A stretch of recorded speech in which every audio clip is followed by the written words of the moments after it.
Personnes issues de la diversité, et surtout quand on est une femme, il y a dans les communautés, on ne prononce même pas ce nom. Le cancer, ça veut dire la mort. Les femmes africaines et les femmes afrodescendantes, elles ont 2 fois plus de chances d'en mourir. Elles sont diagnostiquées tard, elles sont prises en charge tard, elles sont accompagnées tard. Et maintenant, avec le recul, j'ai perdu des personnes proches, des mamans, des femmes fortes, du cancer. Et je pense que elles auraient pu encore être là aujourd'hui si elles auraient été prises à charge à temps. Je venais tout juste d'être maman. Ma fille, ça a été vraiment ma lumière. Quand j'ai été diagnostiquée, elle avait que 15 mois. Donc on n'a pas vraiment pu vivre cette aventure maman-enfant. Je passais la majorité de mon temps à l'hôpital, entre 2 chimios, entre 2 opérations. Ça a été une déchirure pour moi et ça a été vraiment mon premier combat en me disant il faut que je fasse tout pour que je sois là, pour la voir grandir et pour être là pour elle parce qu'elle était tout autant victime que moi.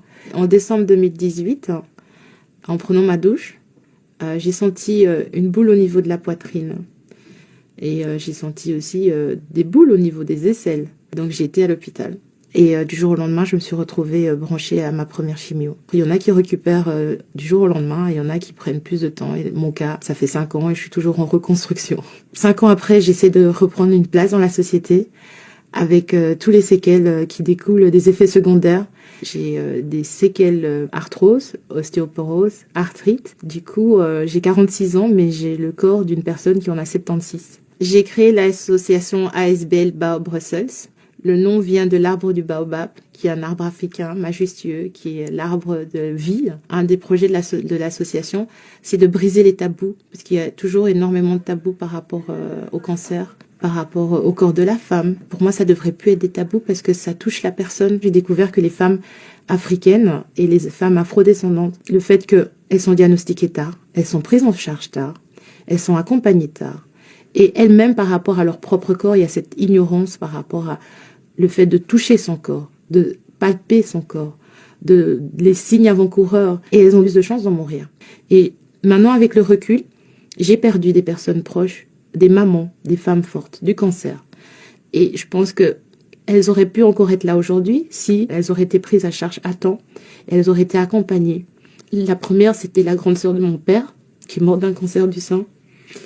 Et sur le moment même, j'étais pas là. J'ai pas réalisé parce qu'on nous en a pas parlé. Et ce combat que je mène, cette association, c'est pour elle. Parce que je me dis, j'aurais aimé qu'elle ait toutes les choses que moi j'ai pu mettre et toutes les choses que j'ai pu faire. Et c'est seulement maintenant, avec le temps, je me dis, maintenant je comprends toutes ces personnes qui sont parties trop vite, qui sont parties trop tôt. Manque d'information, manque d'accompagnement, ignorance déjà par rapport à elle. Et je sais que la religion a été un des piliers dans lequel elle s'est réfugiée. Il y a beaucoup de personnes qui traversent le cancer, des personnes issues de la diversité, qui se replient dans la religion. La religion est bien, la foi est bien.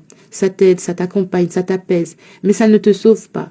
Il faut aller à l'hôpital, il faut être soigné, il faut être pris en charge. Et on n'a pas tendance à aller demander de l'aide. On demande de l'aide pour certaines choses, mais on ne demande pas de l'aide pour notre santé. Alors que notre santé est notre premier pilier et c'est la première chose pour laquelle on devrait se battre. Moi, avant d'être touchée par le cancer, les campagnes de sensibilisation, je voyais quoi? Une femme européenne, 50 ans, 60 ans. Pour moi, c'était, c'est pour les vieux, c'est pour les blancs, c'est pas pour moi.